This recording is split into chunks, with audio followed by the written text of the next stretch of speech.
안녕하세요. 네, 만나서 반갑습니다. 여러분들과 앞으로 단체 급식을 같이 공부해 나갈 김지연입니다.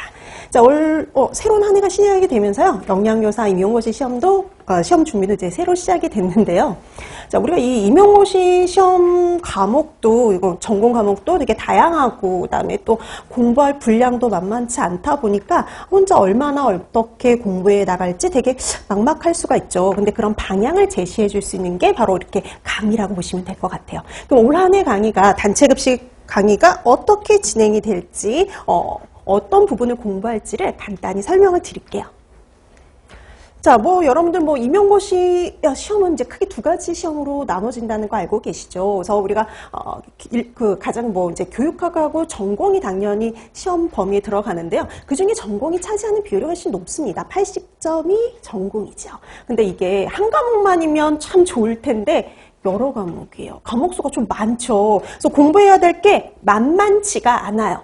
그래서 우리가 봤더니 단체 급식부터 해서 식사요법까지 이 공부를 다 해야 되는데, 그러니까 이게 또 객관식이면 조금 그래도 이렇게 쓰는 게 아니라 이제 찍으면 되고 그러면 되지만 일일이 다 기입하고 서술을 해야 되는 문제다 보니까 그냥 보고 읽고 넘어가가지고는 절대 대비를 할 수가 없어요.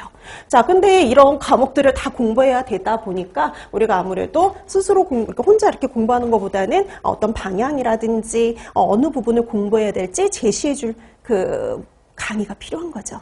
근데 여러분들 시험도 또 이게 유형이 두 가지 유형으로 나눠지는 거 알고 계시죠? 그래서 2점짜리하고 4점짜리, 우리가 기입형 문제와 서술형 문제로 나눠요. 그러니까 예전에는 서술형 문제가 4점짜리도 있고 5점짜리도 있었지만 이제는 4점짜리 하나로 다 통일이 됐죠. 자, 그래서 문항수는 좀 비슷합니다. 전공 A가 됐든 전공 B가 됐든 12문항, 11문항 문항수 비슷해요. 자, 근데 이제 점수차, 이제 배점도 비슷하게 해가지고 딱 40점, 40점에서 80점 되는 거고요. 그다음 시험 시간도 여러분들이 충분히 푸시면 그 최근 문제의 경향이 막 되게 깊이 있고 되게 고민해야 되고 막 계산해야 되고 이런 것보다는 알면 빨리 풀 수 있고, 근데 조금 이제 헷갈릴 만한 몇 문항 빼고는 손쉽게 풀 수 있는 문제들이 좀 많이 나왔어요. 그래서 단순 기입형 같은 경우가 좀 많았기 보니까 시간 내에 다 풀 수 있는 그런 문제 유형들이 출제가 됐었습니다. 자, 그래서 이렇게 2점짜리, 4점짜리 문제 합쳐서 이제 우리가 문항수가 정말 얼마 안 돼요. 그럼 생각 한번 해보세요. 과목수는 이렇게 많은데 딸랑 23문항이 출제가 되거든요. 그러니까 한 과목당 나오는 문항수가 얼마 되지 않는다는 소리예요. 그러니까 이거 단체 급식 지금 우리 책 받았잖아요. 거기서 이제 딸랑 2문제 정도 출제가 되는 거예요. 예전엔 3문제까지도 출제가 됐었거든요. 3문제까지도 출제가 되는데 요즘은 거의 평균 2문제라고 보시면 됩니다. 거의 평균 2문제. 딸랑 여기서 2문제 나오는데 공부를 안 할 수가 없어요. 근데 이 책만 봐야 되나? 이 책만 얼추 보면은 웬만한 문항 거의 다 들어있기는 합니다. 근데 어떻게 됐든 이렇게 적은 분량은 아니잖아요. 근데 이 적은 분량이 아닌 여기를 해서 2문항이라고 보시면 됩니다. 자, 그럼 이제 우리가 이걸 어떻게 공부할 거냐, 이제 이런 것들도 보셔야 되는데, 기입형과 서술형 문항 두 가지 있잖아요. 우리가 나왔던 시험 문제 유형을 조금 집어넣어 놨는데, 오늘 나누려던 프린트 있습니다. 프린트 좀 봐주실래요? 자, 기입형 문제 단순하게 쓰는 문제잖아요. 근데 그 단순하게 쓰는 문제가 제일 많이 나오는 게 이제 박스형이에요. 박스형의 가로 넣기 문제로도 나오지만 아닌 문제들을 집어넣어 놓은 거예요. 이렇게 그래프 문제가 나오기도 해요. 단체 급식에서는 그래프 해석 문제가 종종 나옵니다. 종종 출제가 돼요. 그 이후에도 이제 서술형에서도 그래프 해석하는 문제가 출제가 됐었어요. 그다음에 14번에 요 기입형도 단순한 2점짜리지만 그래프를 볼 줄 아는지. 그 다음에 4번 같은 경우 대화 형태의 이런 형거. 그래서 이번 이런 대화 형태의 문제도 많이 나오는 유형의 한 형태라고 보시면 돼요. 자, 이런 기입형이지만 이렇게 맨날 나오는 어떤 박스에 가로넣기 말고도 이런 형태로도 출제될 수 있다라고 보시면 됩니다. 자, 그 다음에 서술형 문제 보세요. 서술형 문제 첫 번째 문제를 보면은 이렇게 대화 내용 이 대화 내용 주어지고 그다음에 이제 써라 이렇게 되어 있는데 이게 또 대표적인 유형이 하나 있습니다. 단체 급식에 장점 써라, 단점 써라, 단골 문제 중에 하나라고 보시면 돼요. 그래서 장단점을 쓰라는 문제가 의외로 자주 출제되는 편입니다. 자, 그 다음에 3번처럼 이런 서식이 주어지는 게 많아요. 그러니까 우리 왜 단체급식에 어떤 상당한 기록지들 정말 많죠. 서식들 엄청 많죠. 그럼 발주서부터 시작해서 지금처럼 보존식 기록표 다양한 종류가 있잖아요. 그럼 문서 유형들이 꽤 나오는 편이라고 보시면 돼요.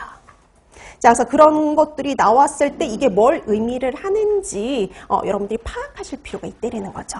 자, 이런 유형의 문제가 출제가 되는데 또 여러분 그 밑에 있는 보존식 기록표의 문제의 특징도 한번 보실래요? 학교급식 시행 규칙에 근거해서 답안을 작성해라 이런 형태죠. 그러니까 이게 단체급식에서 또 하나 나오는 문제의 형태의 유형 중에 하나가 뭘 근거해서 쓰라는 문제들이 있어요. 왜냐면 수치 같은 것들은요. 책마다 되게 달라요. 책마다 상당히 다를 수가 있기 때문에 뭘 근거로 해서 답안을 작성하라는 게 좀 자주 나옵니다. 특히 수치 같은 경우에는. 근데 보통 그 수치를 물어보는 거는요. 학교급식법 아니면 학교급식 위생관리 지침서 둘 중에 하나라 보시면 돼요. 근데 그 두 개의 차이는 크게 없어요. 둘 다 기본 똑같은 기록들이 있는데 뭐 똑같은 뭐 그 수치들이 있다라고 보시면 되고요. 근데 뭐 하나 빠져 있으면 저쪽이 들어가 있고 그런 정도의 차이지 수치가 다르지는 않습니다. 그러니까 어떻게 됐든 학교급식 법이라든지 그러면 학교급식 위생관리 지침서에 나와 있는 수치들은 다 보고 넘어가셔야 된다고 보시면 돼요. 근데 웬만한 건 책에 다 넣어놨어요. 자, 이렇게 해서 여러분들이 기평과 서술형 두 가지 유형의 문제로 나눠지고 이 유형들은 되게 다양할 수 있는데 단체급식만의 특징들이 좀 있더라라고 생각을 하시면 좋겠죠. 자, 그 다음에 이제 이 평가 영역, 그러니까 우리가 이제 어떤 것들을 공부할 거냐. 근데 우리가 참 이래요. 단체급식이라는 과목 안에 여러분들이 단체급식도 당연히 공부를 하셔야 되는데 여러분들이 소시적에 학교에서 공부하셨던 단체급식, 그다음에 여기다 플러스 급식 경영. 근데 이 급식 경영은 일부입니다. 정말 일부. 여기에서는 여기죠. 인적자원 관리 파트에 해당이 되는 부분. 모든 애들이 다 나오지 않아요. 딱 인적자원관리 파트에 해당이 되는 부분. 그럼 이것만 보면 될 것 같지만 학교급식법 그리고 한 가지가 더 있죠. 학교급식 위생관리 지침서. 실제로는 이 네 가지가 합쳐진 거예요. 생각보다 많죠. 근데 이 내용들이 다 우리 교재 단체급식 안에 다 들어가 있습니다. 그러니까 이게 일일이 다 학교급식 위생관리 지침서를 처음부터 끝까지 다 보실 필요도 없고요. 학교급식법도 마찬가지예요. 처음부터 끝까지 다 보실 필요는 없어요. 자, 얘네들은 어느 파트를 봐야 되냐면 우리가 앞으로 공부할 단체급식 파트하고 겹치는 부분들 있죠. 아니면 식품위생의 해석과 겹치는 부분 이런 것들을 보시면 충분합니다. 그래서 모든 것을 다 보실 필요는 없고 웬만한 건 다 우리 교재에 넣어놨다라고 보시면 될 것 같아요. 자, 근데 실제적으로 이것들을 요 네 가지를 다 공부해야지 단체급식이 다 끝난 거거든요. 그래서 실제적으로 혼자 공부하시기 너무 힘들어요. 이 중에서 어디서 어느 파트에서 다 나오는지를 일일이 다 찾아서 공부하기가 힘들기 때문에 그래요. 자, 그래서 여러분들에게 약간의 이제 도움이 필요한 거죠. 자, 근데 평가 영역을 보면은 예전에 이게 정말 딱 맞춰서 출제가 됐어요. 그래서 이게 이쪽 앞쪽 첫 번째, 두 번째 영역에서 5%. 자, 그다음에 세 번째, 네 번째 영역에서 5% 최소. 이게 10% 출제하겠다 이렇게 됐었거든요. 그럼 우리가 10% 출제한다 그러면 80점 만점이니까 10%면 8점이죠. 근데 6점에서 10점 사이 나옵니다. 적게는 6점, 많게는 10점. 근데 10점 나온 거는 좀 됐어요. 그래서 보통 6점 내지 8점 정도라고 생각하시면 되는데 작년에는 6점이었습니다. 근데 작년엔 모든 과목이 좀 줄고 그 영양 파트 과목이 확 늘어났었어요. 그러니까 그렇게 간혹 되는 경우도 있다라고 보시면 돼요. 그러니까 식품위생도 6점? 단체급식도 6점. 근데 다른 과목들 영양 파트가 아닌 분들은 좀 줄고 영양 파트가 많이 늘어났던 작년 시험 같은 그게 약간에서 조정이 있을 수가 있어요. 왜냐하면 들어가시는 교수님이 출제 교수님이 누구냐에 따라서 달라질 수 있어요. 전공자가 아닌 경우 비중이 줄어들 수도 있고 문제가 되게 단순하게 나올 가능성도 상당히 높습니다. 비전공자인 경우. 자, 그래서 이렇게 6점에서 10점. 그래서 요즘에 최근에는 거의 6점에서 8점 정도 그 사이라고 보시면 될 것 같습니다. 자, 그럼 우리 보면 첫 번째 영양 및 작업 관리에서는요, 영양 관리 파트잖아요. 근데 실제적으로 식단과 관련된 거, 식단 작성어, 식단 관리와 관련된 내용, 그다음에 대량 조리, 식단을 작성을 했으면 조리하고 배식하죠. 그 다음에 작업 일정 계획과 생산성을 관리하는 것까지가 첫 번째 영역에 해당이 돼요. 자, 그래서 오늘 나눠드렸던 프린트 중에 기출 정리 프린트가 하나 있을 거예요. 그쵸?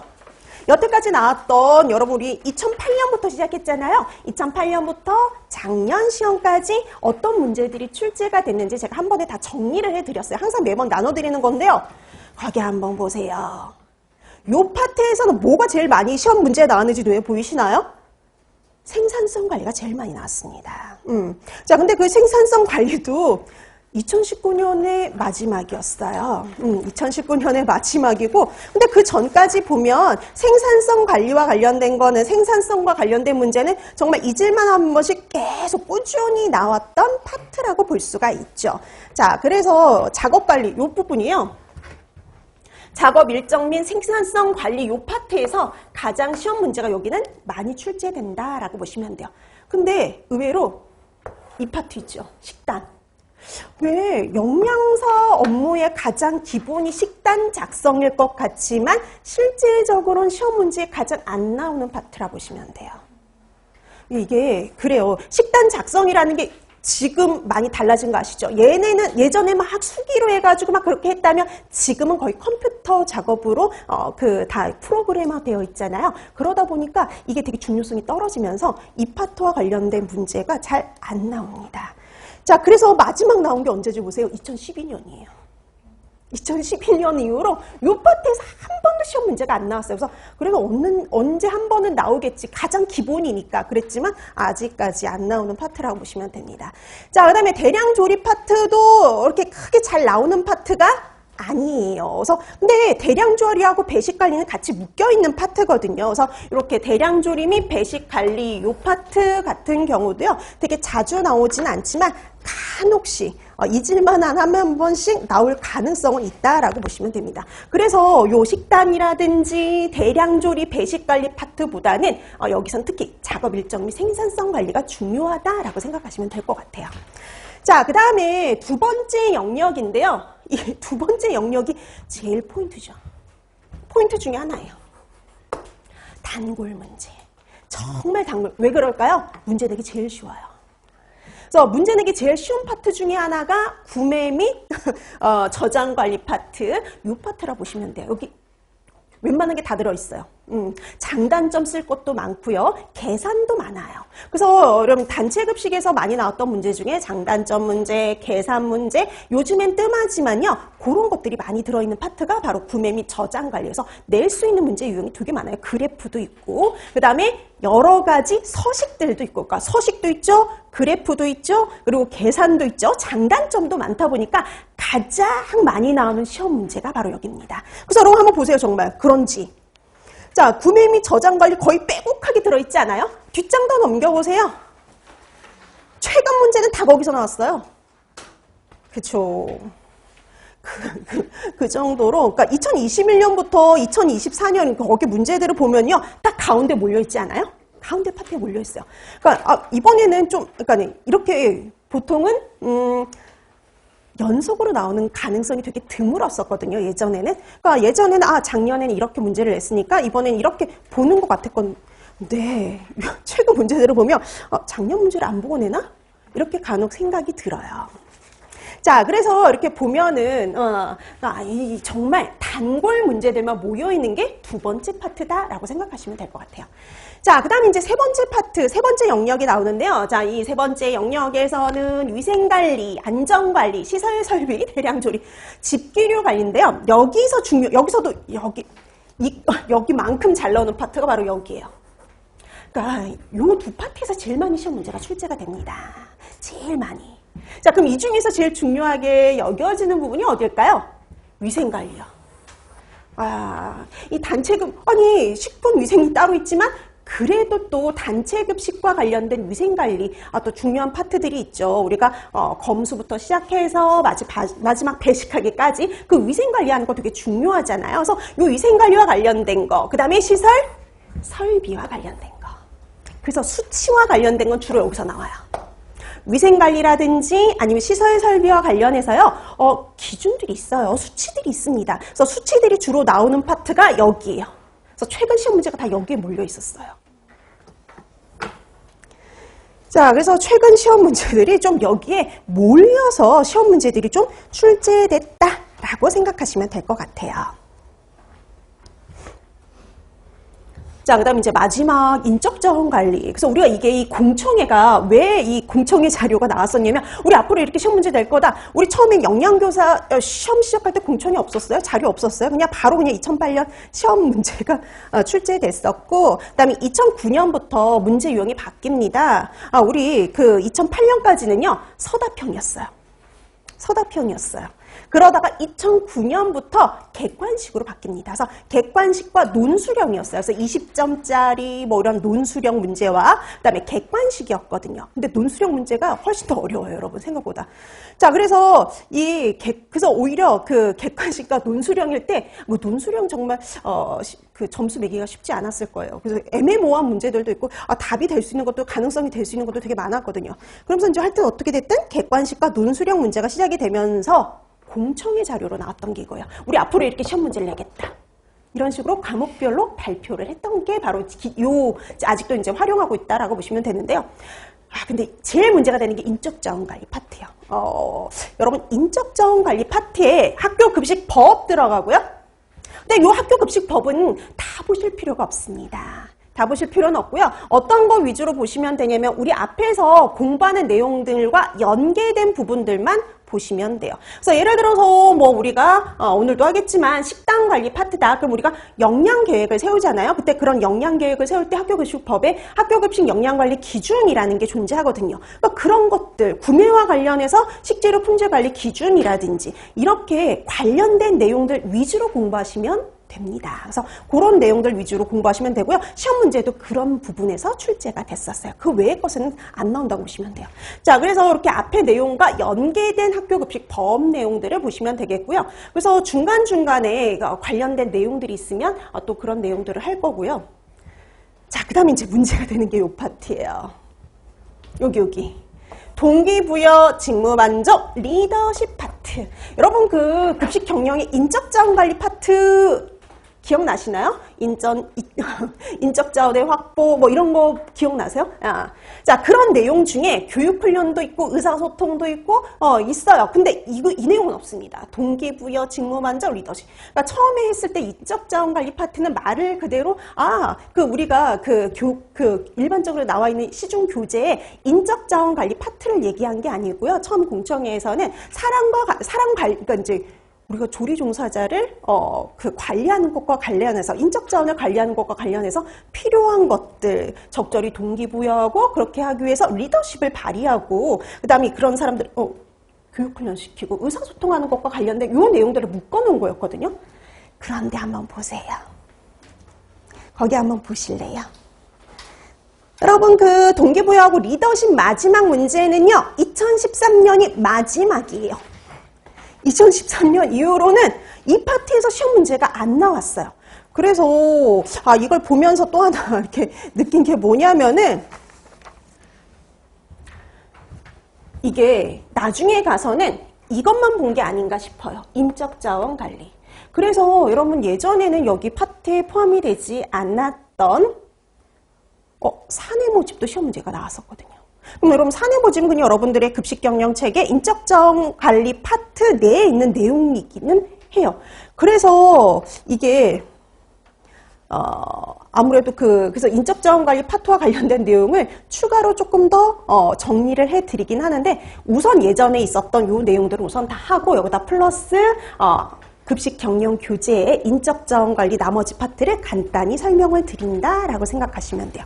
자, 그래서 여러분 거기 한번 보세요. 인적자원 관리 파트에서 시험 나왔던 문제들을 보면은 뭐 거의 골고루 출제가 됐습니다. 근데 우리 아까도 말씀드렸듯이 동기부여나 리더십 파트는 2013년 이후로는 출제가 되지 않았고요. 그 다음에 이제 뭐 교육훈련이나 의사소통은 어쩌다 한 번씩 나오는데 그 중에 그래도 교육훈련 문제가 조금 더 나오는 편.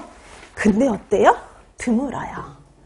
드문 편이라고 보시면 됩니다. 그래서 이 마지막 파트에서도요, 정말 필요한 부분들 위주로 공부를 하고, 그다음에 학교급식법 웬만한 거는 앞에서 거의 다 다룬다라고 생각을 하시면 될 것 같아요. 자, 이렇게 객관식과 논술형이었다가 2013년까지 그렇게 됐다가 이제 서답형으로 바뀌는 게 2014년이에요. 그래서 이런 문제 유형도 한번 좀 봐주실래요? 자, 거기 문제를 보니까 2019년부터 2013년까지는요, 정말 골고루 문제됐어요. 신경 써서. 딱 공청회 자료에 맞게 신경 써서 골고루 문제가, 그쵸. 딱 거기 첫 번째 영역에서 두 번째 영역에서 한 문제, 세 번째 영역에서 한 문제, 그렇게 출제되다가 2014년부터 그게 좀 무너졌어요. 골고루 낼 때도 있어요. 골고루 낼 때도 있어요. 근데 한 군데에 다 몰려낼 수도 있어요. 그죠? 이렇게 되면 뭐야, 나 그 뒤에 공부한 거 뭐야, 이렇게 돼버리는 거죠. 근데 어쩔 수가 없어요. 그렇다고 공부를 안 할 수가 없는 거죠. 정말 출제자가 어디에서 낼지 알 수가 없어요. 그래서 그래도 예전에는 여기서 이번에 냈으면 다음엔 여기서가 아니라 다른 데에서 나올 거야, 이렇게 예상이라도 했는데 이젠 그렇게 할 수도 없어요. 막 반복해서 나올 가능성도 있거든요. 그래서 여러분 거기 보세요. 2014년도 문제 보면은 그 중에 하나가 이렇게 되어 있는 거 있지 않아요? 2014년도 문제에 생산성 계상 문제, 근데 식품위생 이렇게 나와 있죠. 원래 식품위생 문제인데 거기에 단체급식과 연계해서 단체급식의 생산성 계상 문제가 나왔다는 거예요. 그래서 유일하게 단체급식이 같이 묶여서 나오는 과목이 식품위생입니다. 근데 다행히도 식품위생도 제가 가르쳐요. 저하고 같이 공부하실 거예요. 그래서 같이 그런 연계된 문제들도 나중에 문제풀이 때 풀어볼 거예요. 자, 그래서 이렇게 단체급식과 식품위생이 같이 연계해서 종종 시험 문제가 출제된다라고 보시면 돼요. 그 다음 문항수가, 그래서 문항수가 여기 4개나 됐던 거라고 보시면 되고요. 그 다음부터는 3개, 2개 이런 식으로 문제가 출제가 됐죠. 그래도 2016년도까지는 3문제 정도 출제가 되기도 했어요. 2016년에도. 그래서 2점짜리 2문제, 4점짜리 1문제 이렇게 출제가 되기도 했고요. 2015년 보실래요? 자, 2015년 문제 되게 특이하지 않아요? 그 중에 제가, 색깔 이렇게 표시된 거 있죠? 그게 1문제짜리예요. 그래서 단체급식 같은 경우에는 문항수가 얼마 안 되니까 그 한 문제에다 우겨 넣는 경우가 있어요. 지금처럼 가스 안전관리도 나오면서 학교급식법 문제도 같이 이런 식으로. 자, 그래서 거기 그리고 또 그럼 2015년 문제 보면 온도 이렇게 나와 있죠? 온도 기준 문제라고 보시면 돼요. 그러니까 이렇게 수치 물어보는 거 잘 나옵니다. 특히 온도요. 온도. 자, 그 다음에 여러분 또 보시면 2018년 문제도 마찬가지죠. 보존식과 교육훈련 문제가 같은 문제였고요. 같은 한 문제에서 나왔던 문제고, 이렇게 교육훈련 문제가 나왔다 그러면 거의 장단점 쓰는 문제라고 보시면 돼요. 장단점 쓰는 문제. 자, 그 다음에 이제 2019년도 문제 보시면은 마찬가지로 거기 시설 설비 기준하고 의사소통 문제가 같이 나왔죠? 이런 식으로 같이 나옵니다. 조도, 바닥 이렇게 되어 있죠? 조도 물어보는 거예요. 어디에 조도 물어봤을 것 같아요? 검수 공간이요. 근데 이게 한 번 나온 게 아니라 벌써 이거는 몇 번 출제가 됐던 거예요. 근데 또 나오고 하는 부분들이 있죠. 그러니까 우리가 이렇게 좀 중요하다는 수치들이 있어요. 몇 센치, 그 다음에 조도 같은 경우 이런 것들은 반복해서 나오는 경우가 많고요. 특히 온도와 관련된 기준도 반복해서 나오는 경우가 많다라고 보시면 돼요. 그래서 온도 기준 확실히 구분해 두셔야 돼요. 자, 그 다음에 뒷장 넘겨 보실래요? 자, 사내 모집 같은 이런 원래 포함이 되지 않았던 이런 것들이 나오기도 한다라고 보시면 돼요. 그런 것 중에 이제 사내 모집이라든지 직무 설계라든지 이런 내용들이 여기에 들어가 있고요. 그 다음에 거기 보시면은요, 올해 문제 한번 보실래요? 올해 문제부터가 아니라 2022년 문제부터 보세요. 이때부터가 그거 시작이었어요. 그래서 2021년에는 이럴 수 있다라고 생각을 했죠. 그럼 어때요? 앞쪽 영역에서 5%, 뒤쪽 영역에서 5% 딱 냈어요. 근데 2022년에 이제 여기 말고 다른 데서 나올 거라고 생각을 했는데 또 똑같은 데서 나왔죠. 이런 식으로 똑같이 언제까지 가요? 작년까지. 그리고 또 하나 문제 유형이 단순 문제들이 많았습니다. 수치 물어보는.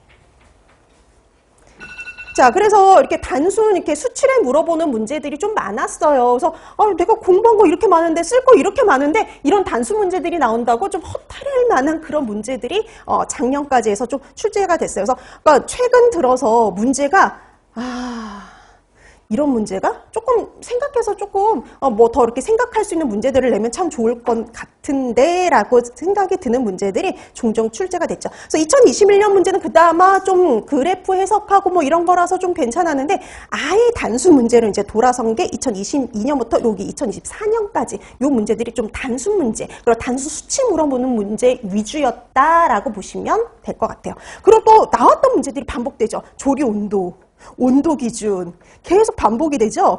이런 식으로. 그 다음에 뭐 축산물 등급 판정서는 뭐예요? 3년 내에 벌써 2번 나왔어요. 그렇죠? 자, 이런 식으로 이렇게 이전에 나왔던 문제를 생각 안 하고 낼 줄은 몰랐습니다. 솔직히. 자, 그래서 이렇게 반복해서 나올 수도 있다. 그래서 어떤 문제들이 나왔는지도 한번 살펴보는 게 도움이 될 수 있다라고 보시면 돼요. 최근.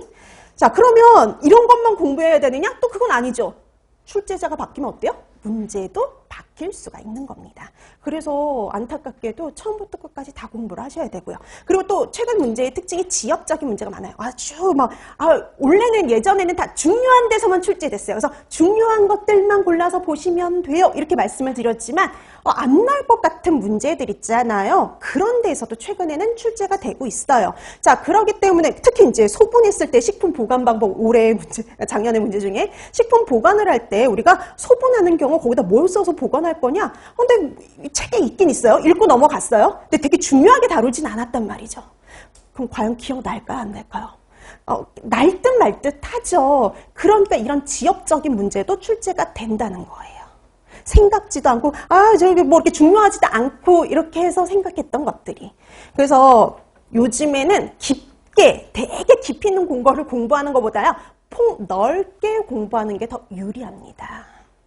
자, 그래서 깊이는 좀 얕게 그리고 그다음에 폭 넓게 여러분들이 그런 그렇게 내용들을 여러분들이 좀 정리해서 공부하실 수 있도록 도움을 드릴 거예요. 자, 그러면 이제 우리가 이렇게 시험 문제가 출제됐고 이런 것들을 앞으로 공부할 거다라고 생각을 해주시면 되겠고요. 그럼 이제 앞으로 이제 우리 수업 진행이 될 거에 대해서 이제 간단히 이제 설명을 드리고, 자, 그럼 우리 수업이 어떻게 앞으로 진행이 될 거냐면은요. 자, 우선 이 책을 가지고 기본 이론을 할 거예요. 자, 기본 이론은 25강 정도 진행이 될 겁니다. 우선 예상으로는 25강 정도 진행이 되고요. 그 다음에 우리 25강 된 다음에 그럼 8주 조금 넘거든요. 8주 이제 조금 지나서는 복습이 심해요. 그러면 우리 이제 한 8주 정도 기본 이론 공부했잖아요. 그럼 앞에 내용 기억날까요? 안 날까요? 안 나요. 그리고 한번 정리하는 거죠. 한번 정리를 하면서 앞으로 다시 돌아가서 복습을 할 겁니다. 그래서 복습을 하면서 우리가 빼놓고 갔던 여기서 심화라고 하지만 플러스 알파라고 보시면 돼요. 그러니까 좀 더 폭넓게 이렇게 내용을 늘렸을 때 더 봐도 좋은 것들. 그러니까 기본은 이건데 플러스 알파 더 보면 좋은 것들을 조금 더 추가를 할 건데요. 근데 중요는 이거죠. 얘가 70%, 얘가 한 30% 정도 이렇게 보시면 돼요. 자, 그러면 뭐예요? 복습 위주로 진행이 되고 조금 더 추가로 봐야 될 것들 그런 내용들만 일부 추가해서 보겠다라고 보시면 됩니다. 자, 그래서 한번 정리하는 의미라고 생각하시면 될 것 같아요. 그런 정리하는 의미의 심화 복습이라고 생각하시면 될 것 같습니다. 그래서 요때는 요 기본 이론 책과 함께 프린트물 위주로 해서 진행이 될 거예요. 자, 이게 이제 끝나면, 이제 요게 11강으로 진행이 되거든요. 자, 그래서 우리가 이렇게 단체 급식은요, 기본 이론과 관련해서는 36강이 진행이 된다고 보시면 될 것 같아요. 근데 뭐 어차피 기본 이론은 25강에서 끝나긴 하지만 조금 더 우리가 정리하고 복습하고 조금 더 플러스 알파로 공부하는 것들이 추가된다라고 생각하시면 됩니다. 자, 그 다음에 이제 여기다가, 이제 문제풀이에 들어가는 거죠. 그러니까 우리가 기본적으로 이때 기본적인 이론하고 복습하고 계속 반복을 해야 돼요. 우리가 한 번 공부하고 다 알 수 있는 거 아니죠. 그래서 계속적인 반복이 필요해요. 아무래도. 그래서 아무리 뭔가 이해를 한다고 해서 끝이 아니라 우리가 기본적으로 이 서답형, 기입형 이런 서술형 문제들 같은 경우는 쓸 수 있어야 되기 때문에 완벽하게 암기도 필요합니다. 그렇죠? 단어 같은 거 실수하면 안 되잖아요. 자, 그래서 그런 것들은 반복 학습을 하실 수밖에 없어요. 그래서 문제풀이를 하면서 복습을 다시 진행하는 거하고 마찬가지예요. 우리가 이렇게 진행을 하면서 항상 몇 장씩 이렇게 진행을 하면서 복습도 하고 유형도 파악하는 거죠. 이런 문제 유형들이 있고 이런 문제는 어떻게 대처를 하면 되는지 유형 파악하고요. 답안 작성. 어떻게 답안을 작성할 거냐. 그런 것들에 대해서 감을 잡는 게 문제풀이다라고 생각하시면 돼요. 자, 그래서 여러분들이 기본적으로 가장 기본 이론을 할 적에는요, 예습은 할 필요가 없습니다. 자, 예습은 할 필요 없고요. 오로지 기본 이론 때는요, 복습만 잘해주시면 돼요. 근데 여기서는 또 달라요. 여기서부터는 달라집니다. 자, 이때부터는요, 예습과 복습이 같이 이루어져야 돼요. 예습 50%? 복습 50%예요. 왜냐하면 여러분 이게 반복해서 봐야 되는 거잖아요. 그래서 반복해서 보고 그다음에 우리가 복습할 때 다시 한번 정리할 때요. 이 내용들이 어떤 내용들이 있었는지 감을 잡기 위해서 다시 한번 예습을 해주셔야 되는 거죠. 그다음에 여러분 문제풀이할 때 뭐가 필요할까요? 복습하고 그다음에 여러분들이 문제를 풀어오셔야 되는 거죠. 그러면서 예습이 되게 중요해지는 거예요. 자, 그래서 지금 현재는 이제 앞으로 이렇게 나갈 거지만 기본적으로 기본 이론에서는요, 앞으로 복습을 좀 철저히 해주시면 좋을 것 같아요. 그러니까 나름대로 뭐 새롭게 정리를 해도 되고, 사람마다 다르잖아요. 개인마다 다 다른데, 내가 좋아하는 방법으로 한번 정리를 해두시면 나중에 충분히 도움이 되니까요. 그런 것들을 감안하시고 복습을 해주시면 좋을 것 같아요. 왜냐면 여러분 이게 밀리면 한도 끝도 없는 거 아시죠? 과목수 많잖아요. 내용도 되게 많아요. 그러니까 그걸 나중에 한 번에 복습하려고 그러면 엄두가 나지를 않습니다. 그래서 되도록이면 할 때마다 조금씩 복습을 해주시면 좋을 것 같아요. 자, 그럼 오늘은 첫 시간이니까 단체 급식 첫 번째 챕터 1부터 나가는데 여러분 근데 차례 잠깐 봐주실래요? 차례를 보면은 단체 급식의 개요 이렇게 나와 있죠. 요 파트는 단체 급식을 시작하면서 이제 필요한 부분들이 있어서 거기다 좀 집어넣은 거고요. 챕터 2부터 첫 번째 영역이 시작이 되는 거예요. 그래서 챕터 2의 영양관리, 그 다음에 급식 생산, 급식 작업관리가 첫 번째 영역에 해당되는 내용들이라 보시면 돼요. 자, 그 다음에 이제 챕터 5에 나와 있는 구매관리하고 원가관리가 두 번째 영역이죠. 여기가 좀 페이지 수가 좀 됩니다. 자, 그 다음에 챕터 7의 위생안전시설설비관리가 세 번째 영역인데요. 여기도 좀 분량이 돼요. 근데 의외로 여기 빨리 지나가요. 읽고 넘어가는 내용들이 많거든요. 근데 그 읽고 넘어가는 내용 중에서도 나올 수는 있다는 거. 자, 그 다음에 인적자원관리 파트 이렇게 해서 네 영역을 쭉 훑어보는데요. 오늘은 첫 시간 단체급식의 개요부터 들어갑니다. 여러분 책 5페이지입니다. 자, 그래서 단체급식 개요 파트에서는 우선 뭐 단체급식의 정의, 의 이렇게 나와 있지만 여기 부분은 한번 읽고 넘어가시면 돼요. 그래서 단체급식이 이런 거야 라는 정도만. 자, 그럼 단체급식의 정의를 보시면은요, 우리나라 식품위생법에 나와 있는 정의 봐주세요. 자, 단체급식, 집단급식소 그러면요, 영리를 목적으로 하지 아니하면서 특정 다수인에게 계속해서 음식을 공급하는 다음과 같은 급식시설이다 라고 되어 있죠. 자, 그래서 여기 보시면은요, 우선 영리를 목적으로 하지 않아요. 그 다음에 특정한 사람에게 식사를 계속적으로 공급합니다. 그래서 특정 다수에게 계속적으로 식사를 제공하는 시설이 집단급식소, 단체급식소다라고 보시면 돼요.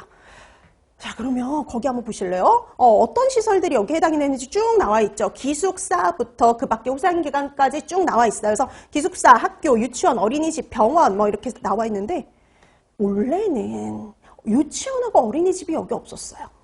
학교만 있었어요. 근데 제대로 관리가 되고 있지 않다 보니까 식품위생법에서 유치원과 어린이집도 여기다 넣고 관리를 시작했죠.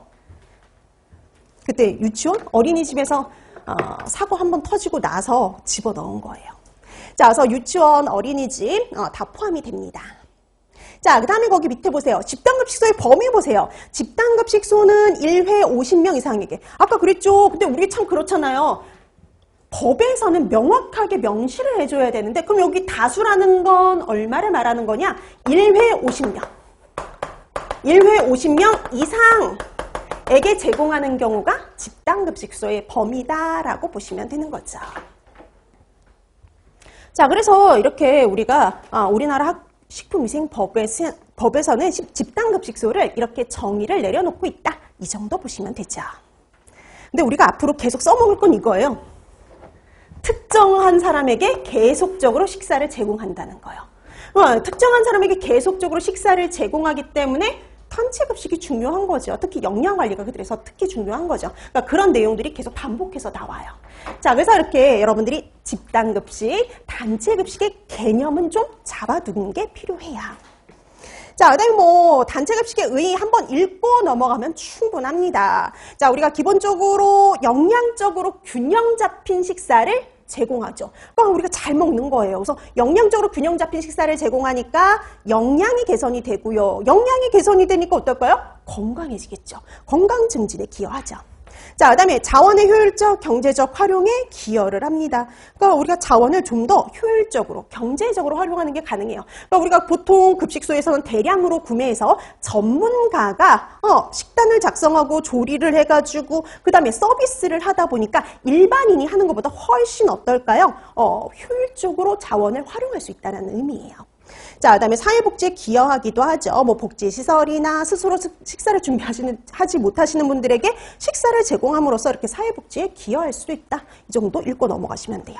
자, 그다음에 뒤에 드디어 이제 단체급식의 목적이 나오죠. 목적을 보면은요, 기본은 이거예요. 아까도 말씀드렸듯이 균형 잡힌, 영양이 균형 잡힌 식사를 제공하는 거죠. 그래서 영양을 개선하고 건강 증진을 도모하고 이런 것들이 기본적인 목적이라고 보시면 돼요. 그래서 그 외에도 도덕성, 사회성을 함양한다든지 올바른 인간관계를 형성한다든지 그 다음에 같이 식사를 함으로써 공동체 의식, 소속감 이런 것들을 형성할 수 있다라는 이런 목적들이 있죠. 그럼 우리 학교급식의 목적은 뭘까요? 자, 그러면 학교급식. 앞으로 우리가 계속 공부할 게 바로 학교급식과 관련된 사항들이잖아요. 그래서 학교급식의 목적을 한번 살펴보면은 그래요. 여기도 마찬가지로 합리적인 영양 섭취 나오죠. 그러면 영양을 섭취하는 거에서 여기는 건강 증진도 있지만 아직 자라나는 학생들이잖아요. 그래서 여기는 심신의 발달입니다. 자, 그래서 이렇게 골고루 영양을 섭취시켜가지고 합리적인 영양 섭취를 통해서 심신의 발달.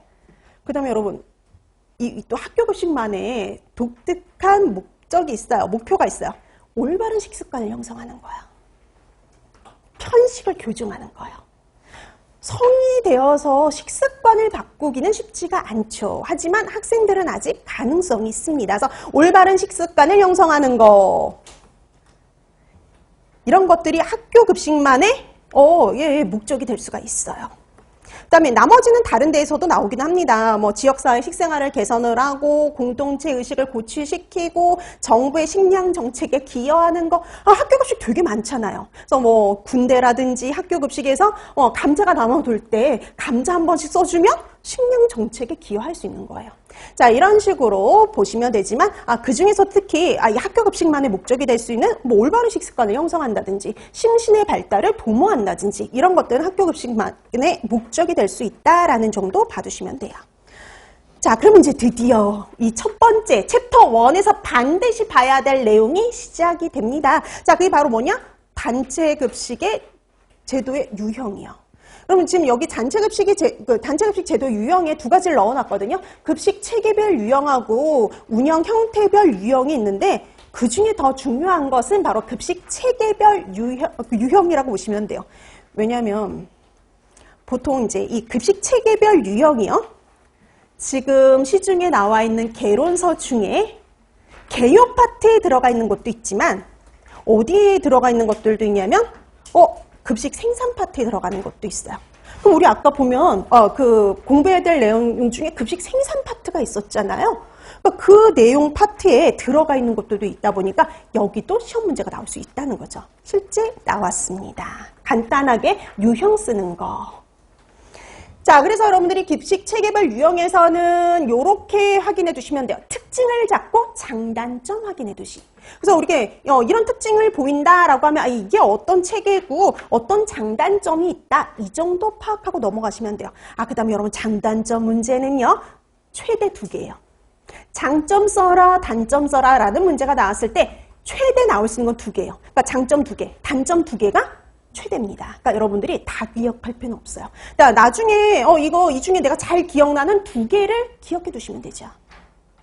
그래서 장단점은 내가 자신 있는 거 2개 기억하기. 네, 되도록이면 앞에 쓰여 있는 거 기억해 주시면 더욱 좋습니다. 그러니까 왜냐면 주로 이렇게 제가 번호를 이렇게 지정을 할 때 앞쪽에 있는 거는 여러 책에서 반복해서 나오는 것들이 많아요. 자, 그래서 왜 또 이러냐면요. 우리 이게 서술형 문제 같은 경우에는 답안이 제시가 됐잖아요. 답안이 제시가 될 때 책에서 나왔던 내용을 그중에 반복된 내용이 정답으로 제시되는 경우가 많겠죠. 그래서 되도록이면 앞에 있는 장단점 위주로 봐주시면 더욱 좋다. 이렇게 보시면 될 것 같아요.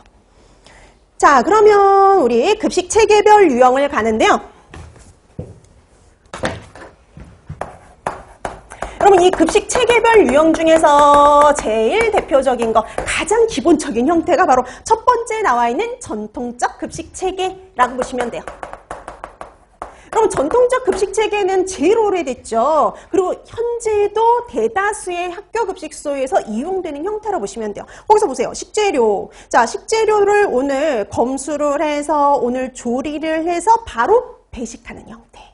그럼 여러분 생산하고 그 다음에 우리가 생산하고 분배하고 서비스하는 게요 연속적으로 일어나죠. 한 장소에서 장소도 떨어져 있지 않고요. 그 다음에 시간적으로도 떨어져 있지 않아요. 그래서 연속적으로 일어난다라는 특징을 갖고 있는 게 전통적 급식 체계라 보시면 돼요. 그래서 생산 분배 서비스가 한 장소에서 연속적으로 일어나는 게 특징이에요. 그래서 올 수 있는 장점. 그래서 올 수 있는 단점을 생각하시면 돼요. 자, 그럼 여러분 가장 먼저 떠오르는 장점 그거예요. 오늘 만들어서 오늘 바로 배식을 해요. 그럼 어떨까요?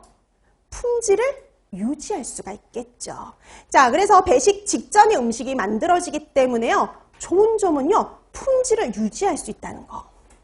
자, 그래서 영양적, 관능적 좋은 품질을 유지할 수 있다라는 게 장점이 될 수가 있죠. 자, 그 다음에 또 하나의 장점 중에 하나가 미리 만들어 놓는 게 아니에요. 미리 만들어 놓는 게 아니다 보니까 식재료 수급 상황에 따라서 뭘 바꿀 수 있어요?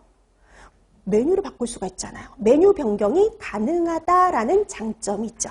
자, 그래서 여러분들이 잘 생각나는 장점 2가지를 기억하시면 되는데요.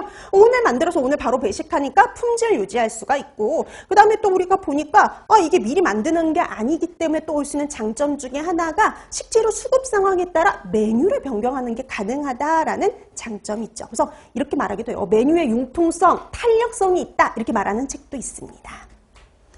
자, 그 다음에 그 외의 것들도 한번 보실래요? 메뉴나 레시피를 조정할 수 있어요. 왜냐면 우리 급식소 것만 만들어요. 자, 그러다 보니까 내가 메뉴를 조금 바꾼다든지 레시피를 약간 조정한다든지 이게 가능해집니다. 그래서 메뉴나 레시피를 조정해서요. 좀 더 창의적인 메뉴를 제공할 수도 있다. 이렇게 보시면 돼요.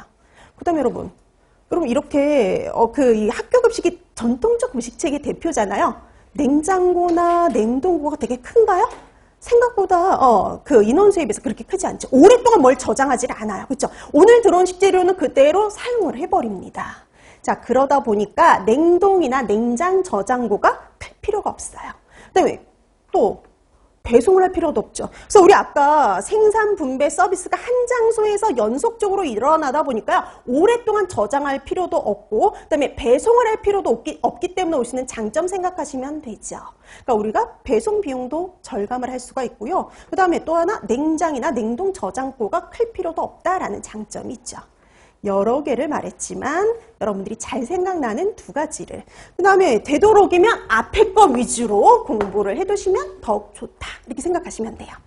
자, 그래서 오늘 만들어서 오늘 바로 제공을 하기 때문에 올 수 있는 장점, 미리 만들지 않기 때문에 올 수 있는 장점, 이렇게 생각하시면 됩니다. 그럼 단점도 있겠죠. 오늘 만들어서 오늘 바로 배식을 해야 돼요. 그럼 배식하기 직전까지 상당히 어떨까요? 바빠요. 뭐가 존재할까요? 피크타임.